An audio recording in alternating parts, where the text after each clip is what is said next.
Mind Body Life show hosted by Frederick Enteman on Global Voice Radio on Fridays at 10 a.m. Eastern. During his show, Mind Body Life founder and best-selling author Frederick Enteman investigates the little-known insights and daily methods used to create explosive life transformations and transitions with those that have risen from struggle and ascended to greatness. Here is your Mind Body Life host, Frederick Enteman. Welcome to the Mind Body Life show. I am your host, Frederick Enteman. This is episode 13. I am a former professional athlete, a best-selling author of Surviving Sports of the Game of Life, a coach and consultant. I help athletes win the game of life. And I want to welcome you to episode 13. I'm going to discuss more in depth of how self-confidence is truly the mark of a champion and how to foster this emotional IQ skill as a player, also a parent and a coach, and how comparing in the end will ultimately destroy any confidence. So first I'm going to start with self-confidence, and self-confidence really is in all areas of life. It's the mark of a champion, and it's really the secret ingredient that all great athletes, CEOs, and leaders seem to possess, regardless of what level they even compete at. And I know a lot of people want to know, can you actually grow it? And if so, how? And these are actually very specific things that parents and coaches and teammates can grow, but they can also kill it. And self-confidence is that intangible factor, or a cousin rather, to positive mental attitude that keeps an athlete working really hard, regardless of how many times he or she may fail, or how many obstacles get thrown in his or her path. Self-confidence can give an average athlete or team the courage and focus to defeat a stronger opponent. It's the self-confidence that can motivate one to attempt and accomplish the absolute impossible. And likewise, lacking self-confidence in athlete or team will consistently perform way below their potential. And it's the low self-confidence that can kill an athlete's enjoyment of the sport, and then turn him and her into basically a dropout statistic as well. And trust me, I know all about this.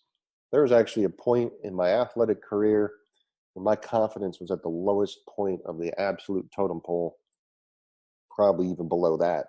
But not to go into my past, and believe me, it's a brutal one with a misfortunate history. But it is, however, what ultimately led to me working with professional athletes so they may too have a positive experience in their sport and also win the game of life. I want to start very quickly as I'm kind of introducing self-confidence. Let's just start with an athlete's locker. What you can do to grow self-confidence is what I'll go into. And then it'll be followed by the parents' corner in terms of raising a self-confident child. And then I'll kind of go into the coach's office in terms of, are you building or busting your players' self-confidence? And I'll wrap this up in the end with really beware of the self-confidence killer, which is comparison. So let's go back to the question. A lot of people want to know what you can do to grow self-confidence. And in terms of the athlete's locker, I think it's a great place to start.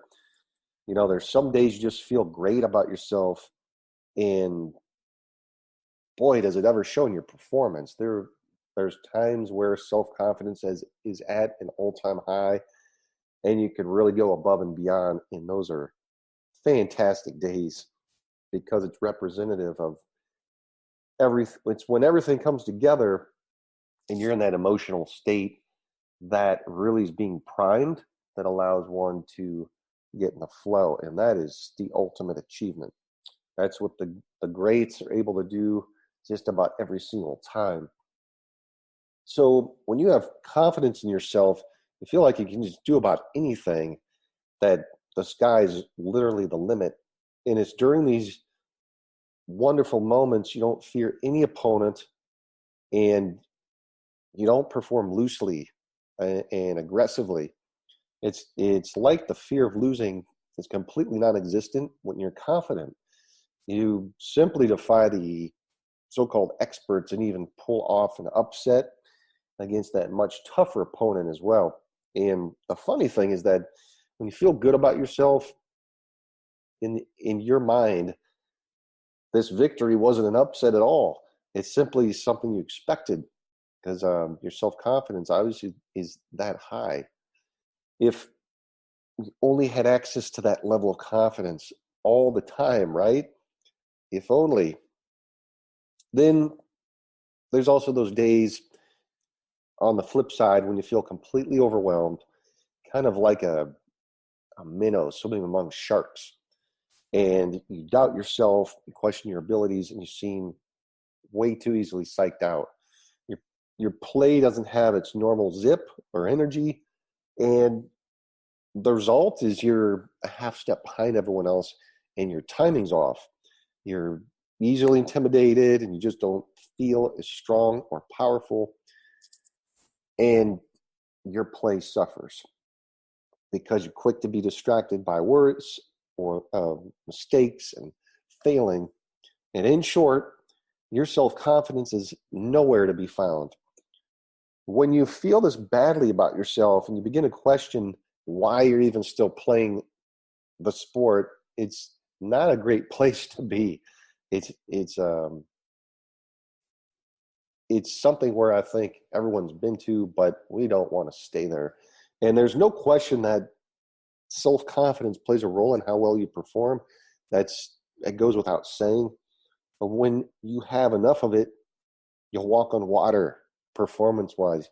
You'll play to your physical potential, maybe even above. But however, when your confidence level is running on empty, you'll perform like you're 10 feet under that wet stuff. And everything's way off, and your level of play is just a shadow of your capabilities. If only having self-confidence was as simple as telling yourself, just be confident. And unfortunately, it's not the case. Getting to feel good about yourself is much, much easier said than done. There's so many factors. Most people have a battle going on inside themselves. And if you're an elite athlete, you typically have a lot of this going on, because we tend to be our worst self-critics and beat ourselves up the most. But one part of them says, be confident, only to hear from a second part that says, basically, fat chance, loser. And both you and I know the real story here. So what can you do to start building a solid foundation of self-confidence as an athlete? There's plenty you can do in regularly practicing a lot of the self-confidence, self-talk is where I'd start first. And then that, again, it all starts with, I personally like I am statements. I'll go back to that every single time, and it's scientifically proven that words have power, and you can simply start by saying, I am confident, I am healthy, I am strong, so on and so forth. There's no end to this, but I'd start there, and your level of confidence will steadily rise. I promise. We're going to start, because simplicity always trumps. And then it's a matter of practice. So start there and watch your self-confidence rise. You also have to pay your physical dues. There's just no substitute for hard work. And the self-confidence comes out of a solid base of physical training, I'll go back to John Wooden, because to me he's the greatest basketball coach of all time.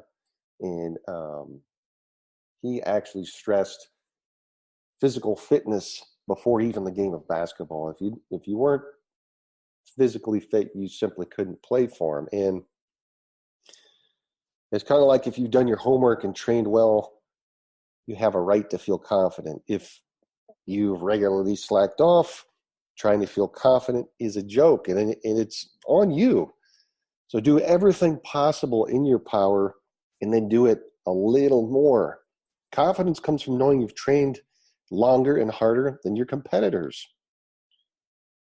Then, I guess this is number 2. I'd say number 1, pay your physical dues. Number 2, remind yourself of number 1. Before you perform, it's useful for you to remind yourself of everything that you've done to prepare.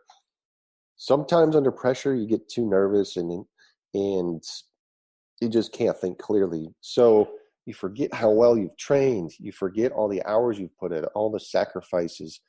Get into the habit of regularly reminding yourself that you've paid your physical dues and that you've done everything possible to be ready. That helps. I'd say number 3 is, don't compare yourself with others. Focus on you, and always you, because that's what it always comes back to. One of the biggest confidence drains I know is comparing yourself with opponents, with their size or their skill level or their training habits or their record, and so on and so forth. So trust me, just save yourself the aggravation. Comparison is a losing game. There's nothing more self-depreciating than comparing. And you'll always find athletes who actually are, or who you think are better than you. That never goes away. The same is in real life. This is not a useful pre-performance ritual. So focus on you. Stay inside yourself. Play your own game. It really doesn't matter if someone's bigger or stronger or faster than you. The bottom line is that in any given game or match or race, the best athlete or team doesn't usually come out on top.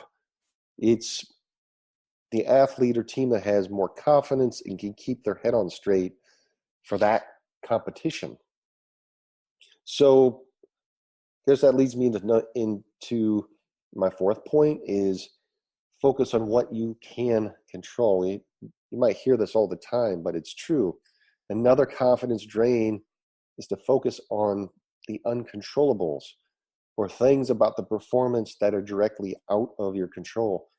So focusing on the UCs, as I call them, will make you uptight.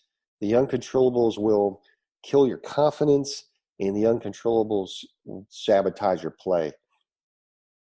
Uncontrollables are your opponent.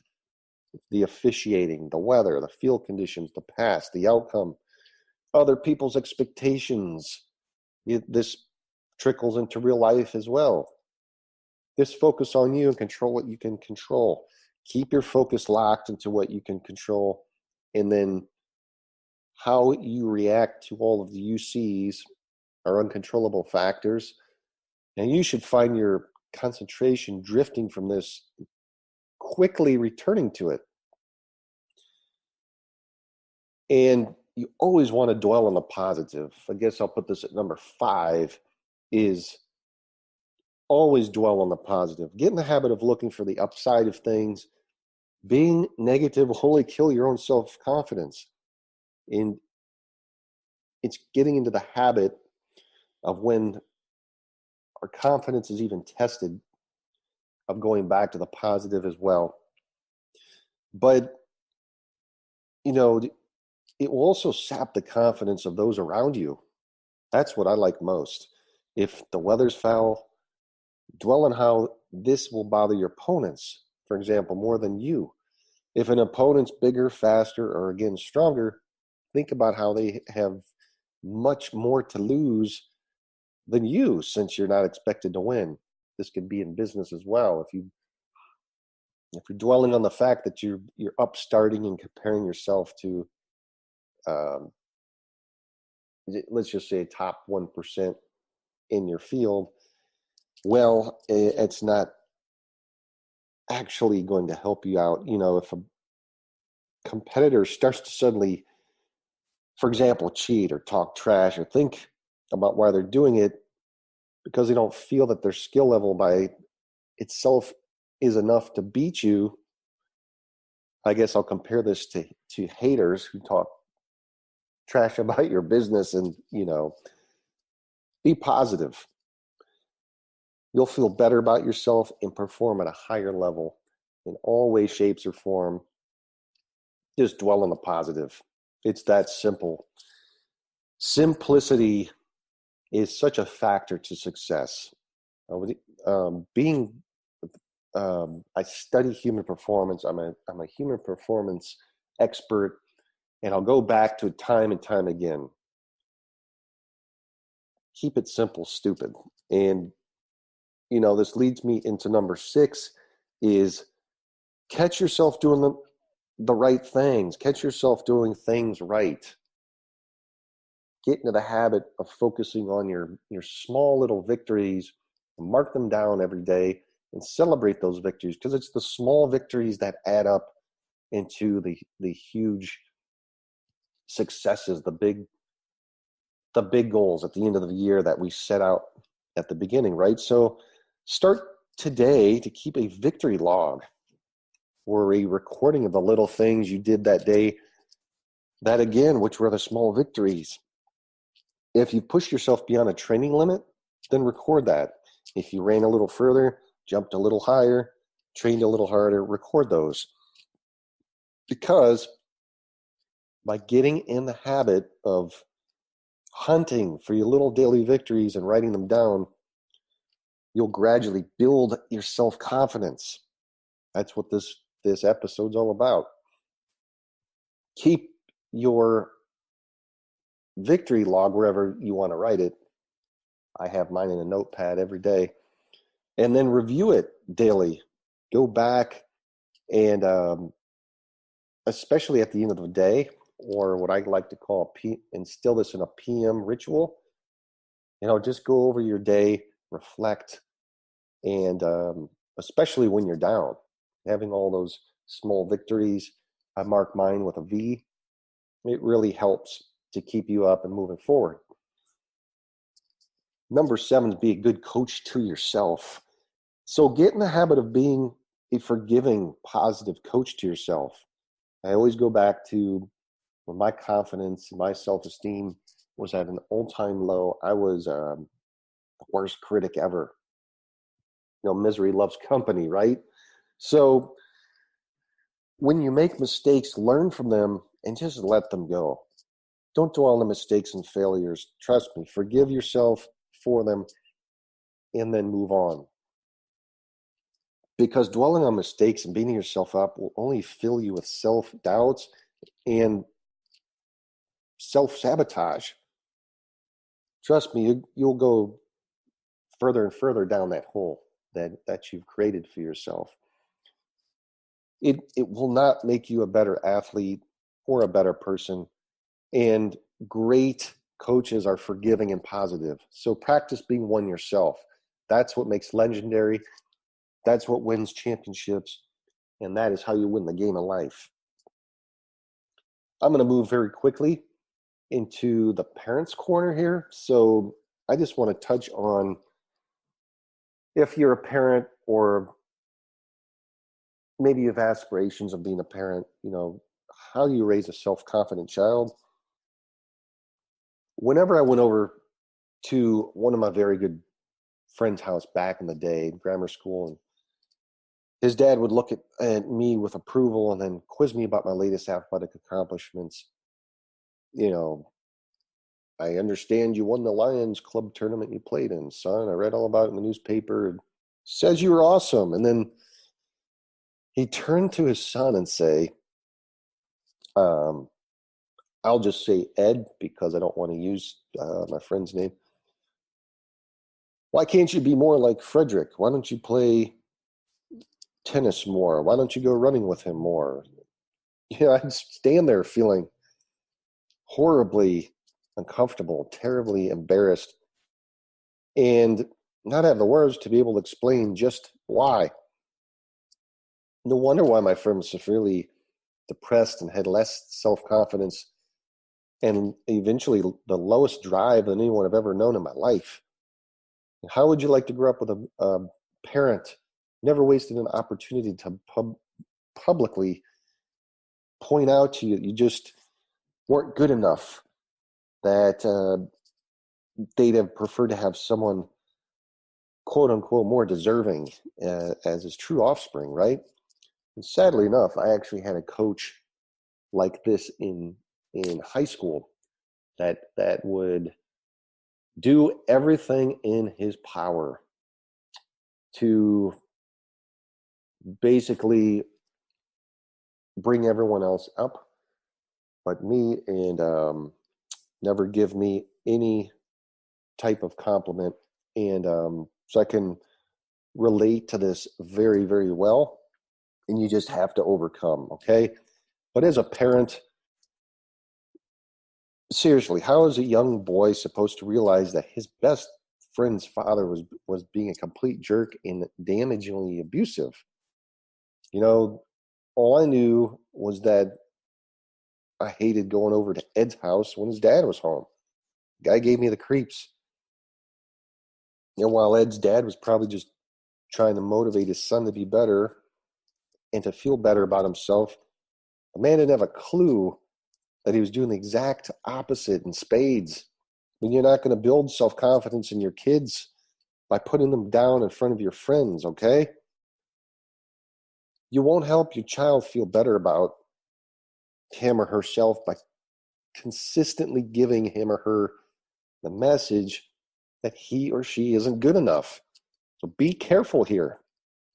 Many parents, their brains scrambled by the words of too many motivational speakers, by the way, kindly intend to give their kids to do better by continually critiquing them. And it's these parents that mistakenly believe that all this so-called constructive feedback will inspire their offspring to reach for greatness.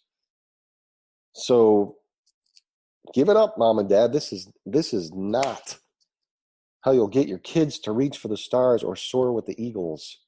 On the contrary, this is exactly how you'll get your child actually to turn out like my buddy Ed, who sadly has never been able to get off the ground. So, want to build self-esteem in your children? I mean, actually, do you want to really help them feel good about themselves?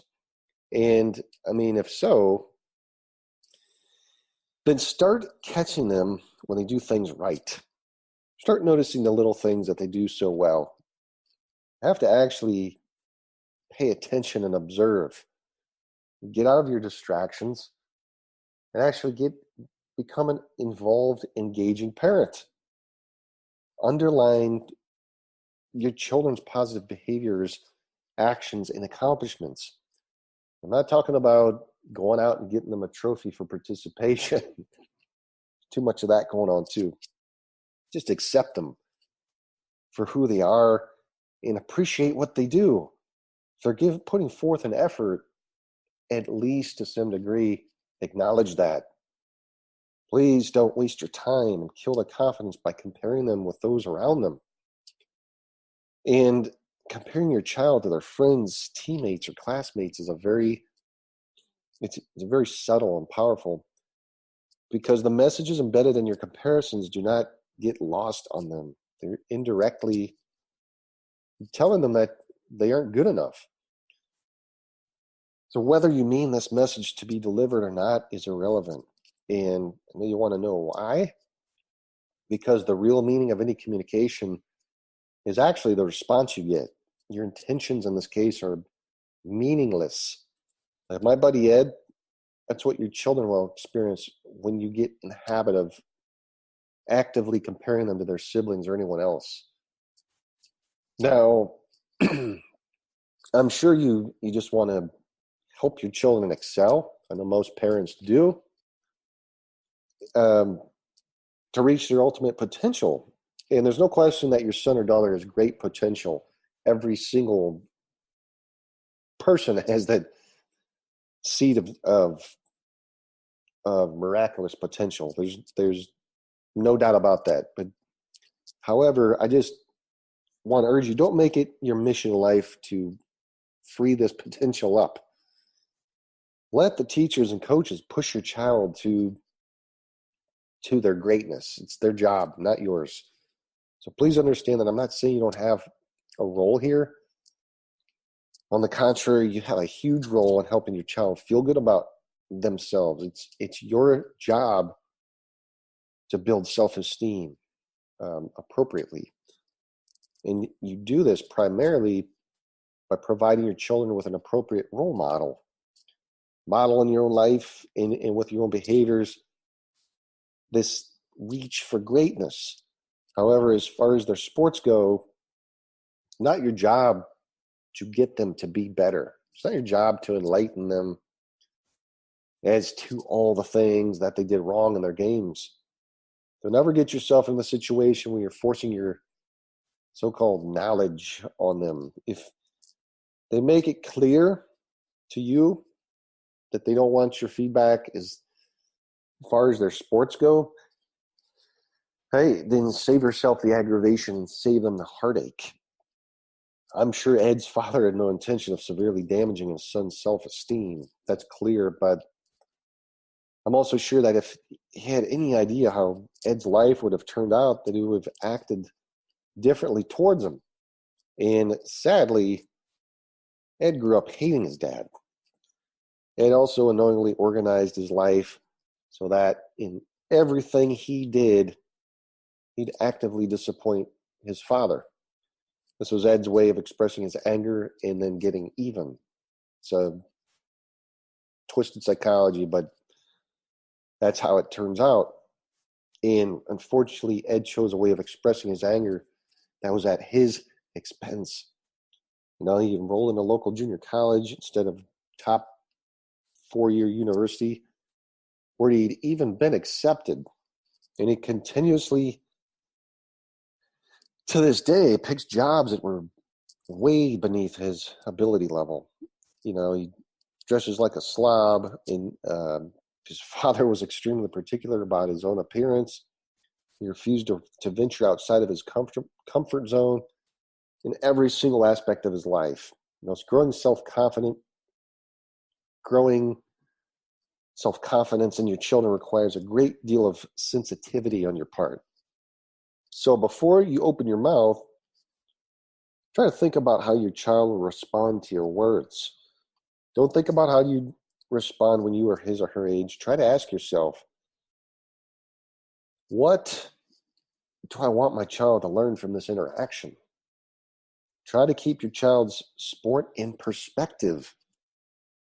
You know, modern day sports, it's crazy. I call it sports slavery, especially if you have children's in all these clubs, sports, and AAU basketball, and it controls the weekends, every single weekends of parents. And the time where a parent, you know, back in the day would get to spend that quality time on the weekend when most parents didn't work, you're now at tournaments, sports tournaments every single weekend. So a parent and a child actually gets less time than ever with each other to foster that relationship than ever before. And you'll only be the mother or father of an athlete for a very short amount of time as well. There's all this running around hastens time.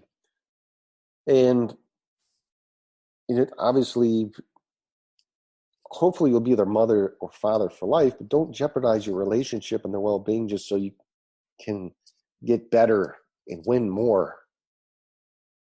I think my point's being said here. I'm going to move to the coach's office. And So, are you building or busting your players' self-confidence? Trust me, I know plenty about this, especially the busting your players' self-confidence part. It's always been my dream. It was my absolute dream to have that supportive coach that instills that self-confidence that's contagious within a framework of a teamwork or organization. Sadly enough, I never got to experience that. So it's a huge part of why I do what I do today. And I love working with professional athletes because they already have the work ethic. And when I get to work with them to improve upon whatever it is they want to improve upon, it's just very fulfilling. Good coaches consistently build self-confidence in their players. They continually look for opportunities in practice and competition where they can help their athletes grow, help their athletes improve and feel better about themselves. This trickles over into real life. They're setting the seeds for the future. They're handling, I think there needs to be more responsibility and some kind of repercussions for coaches because they really need to understand psychology. There's unfortunately too many coaches out there that shouldn't be coaches in dealing with people's lives. You know, they have an innate understanding that athletes always perform in direct relation to their level of confidence. Great coaches. Knocking your players down in the wrong way and at the wrong time, you'll be rewarded with consistent performance problems and underachievement. I think I must have had the worst Division I collegiate basketball coach in the history of collegiate athletics. It's such simple psychology. When you knock your players down in the wrong way, there's going to be consistent performance problems and underachievement that goes in life, in academics, and on the court. It's all relative. So build your players up honestly and appropriately, and they will consistently overachieve for you. Keep in mind a fact missed by far too many coaches. No matter what you do, you're always building up or tearing down your athlete's self-confidence. I'm obviously not a big proponent of tearing down, but there are, if it's necessary, yes, but very, very rarely there's a fine line there. But whether you have lengthy, brief, or no interactions with your players, you're having an impact on how they feel about themselves. And as a matter of fact, every interaction you have can potentially affect their self-confidence. So go through practice with no eye contact and no one word to a player, and chances are good that particular athlete will leave feeling a little like you don't care about him or her. And as a consequence, that athlete will begin to question his or her own self-worth as a player. Truth be told, you as a coach hold tremendous power in your athlete's mind. And the committed athlete deeply cares about your opinion, wants you to believe in and respect him or her. As a consequence, he or she is always searching for clues as to how you feel about him or her.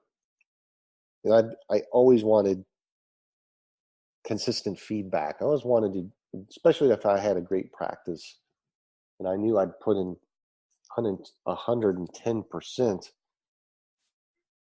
I believe a great coach would acknowledge that and let a player know, wow, you just went above and beyond. If you can replicate that, you're gonna be an all-star rock star. A look, a voice, tone, a particular comment, all potentially insignificant to you, it often has a powerful effect on how that athlete feels about him or herself. And nowhere is this more apparent or quite as devastating self-confidence is how you deal with playing time, especially during game time substitutions, I think. Most athletes actually base their self-confidence on how much playing time or PT they get. And if you don't play them, the majority of athletes go through a crisis of confidence. You know, we've heard it all before. Coach isn't playing me because he doesn't believe in me. He doesn't think I'm good enough. I hope he's not right. What if he is? All this self-talk can really start to get crazy. It's truly a rare athlete that can keep his or her self-esteem intact regardless of how little PT he or she actually gets. And who you play and for what reasons is your prerogative as a coach. It really is. How you deal with the substitutions, however, can dramatically affect the self-confidence and therefore the play of your entire squad. What I'm specifically referring to here is your style of pulling people in and out of the game. You know, I've seen many coaches have a quick trigger finger, and they'll yank an athlete the instant he or she makes a mistake. I had a coach like that, and it's awful. Usually it's the role player that gets the quick hook, while the starters enjoy the luxury of being able to make multiple mistakes before being pulled out, or make mistakes all game and never get pulled out. That's a double standard. And if you have a tendency to use this double standard with your bench, you have to consider this. Consistently benching any athlete the instant that he or she makes a single mistake will get you several things that I doubt you really want. First and foremost, it's going to get the athlete thinking too much whether he or she does even get in. If the athlete knows you have a quick trigger with him or her, then they're going to be out there in the action focusing on not making mistakes, and they're going to get more of that because they don't want to make mistakes. So they're going to make more mistakes. It's simple psychology. Entertaining a fear of messing up while you're playing is probably the best way to guarantee that you're going to mess up. My goodness. Your athletes will always play their best when they have absolutely nothing to lose. When you have nothing to lose, you play loose, you play relaxed, and your focus stays where it belongs. In the action, in the moment, in the play. And, you know, however, if athletes think that their playing time is at stake every time they step on the court or the field, then they're going to play tight and distracted, and your overall record as a coach is going to reflect that. That's why I was rarely part of a winning team or a winning program. The players won't focus on the action, you know, and as a consequence, they're also going to consistently play far below their potential. And most of the time, lose respect for you as a head coach in the process. Now, having a quick trigger with certain athletes, it's instantly setting in motion a self-confidence killing cycle. The player's going to worry about limiting playing time and mess up every time. She's going to go out in the game tight, distracted, and tentative, and she's going to play poorly as a result. You immediately bench her when she does, and then her self-confidence falls through the roof, and you're going to have to deal with this player for the rest of their career. Or if you're like me, the coach tries to finagle you off the program, which is highly illegal. The next time you do not give him or her a chance to play, the athlete's even more worried and distracted, and the whole cycle repeats itself with the athlete's self-confidence getting lower and lower. And sadly enough, this coach is only going to repeat that cycle with multiple more players. And it's pretty sick if you ask me. I've seen Division I athletes with enough talent to be consistently starting, plagued by low self-confidence and devastated by this cycle because of a coach with a quick trigger. Not only a quick trigger, but multiple other problems and issues as well. That's in a whole, I'll save that for a whole nother episode. Is this the fault of the coach? Yes, I'd say partially. I believe that you need to be more tuned in to how you use your role players, number one. I also believe that you need to give a role player more room to mess up because you bench him or her. If this whole game is about development, you're going to want to develop your depth for later on in the season in any hopes of a championship down the line, especially in tournament play, right?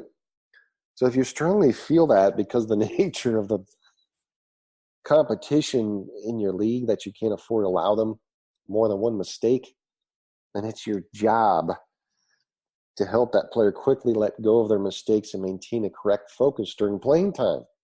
It's your job. It's your job to be clear to your athletes when you bench them and why.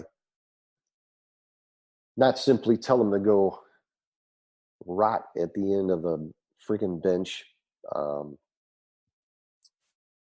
something or so forth to those terms. That's just poor coaching if you ever resort to that.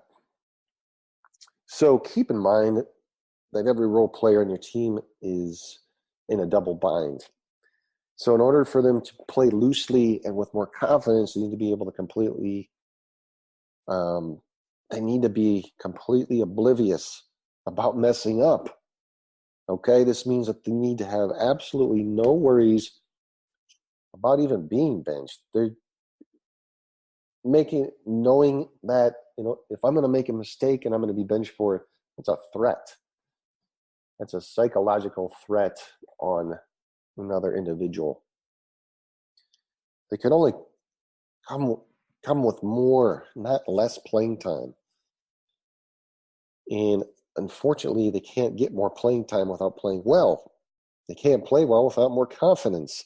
And they can't get more confidence without more playing time. Oh, it's so simple. To me, it is so simple. I'd like to wrap this episode up with comparison. Comparison really in sports and in life is the self-confidence killer.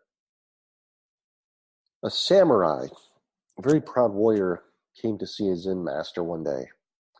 The samurai was quite famous and had won many battles. He was known throughout his country as one of the bravest, most skilled warriors alive. When he walked into the Zen master's humble home, his eyes immediately were drawn to his master. As he gazed upon the old man's beauty and the air of tranquility surrounding him, the great warrior suddenly began to feel inferior.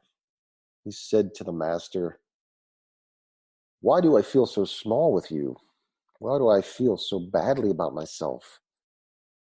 Just a moment ago I felt fine. I was a great warrior. I was sure of myself. As I entered your home, suddenly I felt inferior. I've never felt like that before. I've faced death many times and I've never felt any fear. Why am I now feeling frightened?" The master said, "Wait, my son. When everyone else has gone, I'll answer you."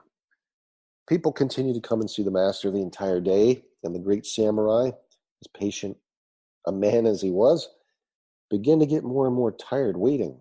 By evening, the Zen master's home was finally empty, and the samurai said, "Now can you answer me?" The master said, "Come outside." It turned evening, and the moon was full.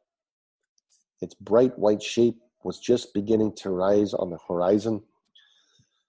Under the moonlight, the master, pointing to 2 trees over by the side of his garden, said, "Look at these trees.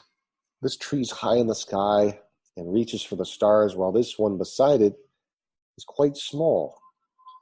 Both these trees have existed side by side beneath my window for years, and yet there's never been any problem. The smaller tree has never said to the big tree, 'Why do I feel inferior before you? This tree is small, and that tree is big. Why have I never heard a whisper of it?' The samurai said, 'Because they do not compare.' The master replied, 'Then you need not ask me. You know the answer, my son.'"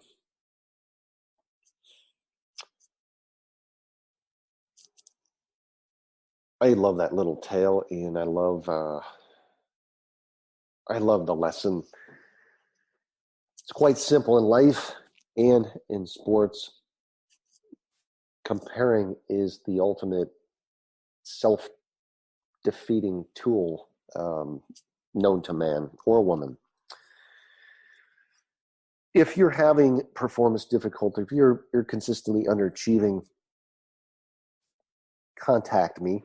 I'm available on Instagram. I'm available on Facebook. You can reach out to me professionally on LinkedIn.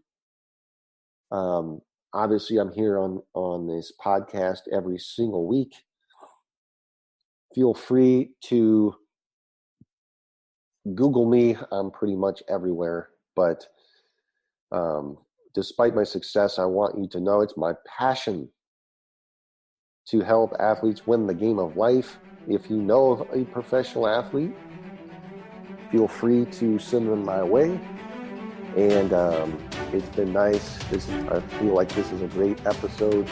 And I thank you for tuning in. Take care. Thank you for joining us. Listen every Friday at 10 a.m. Eastern to Frederick Intamin host Mind, Body, Life. Connect with Frederick at www.globalvoiceradio.com. Tune in next week for another edition of Mind, Body, Life on Global Voice Radio.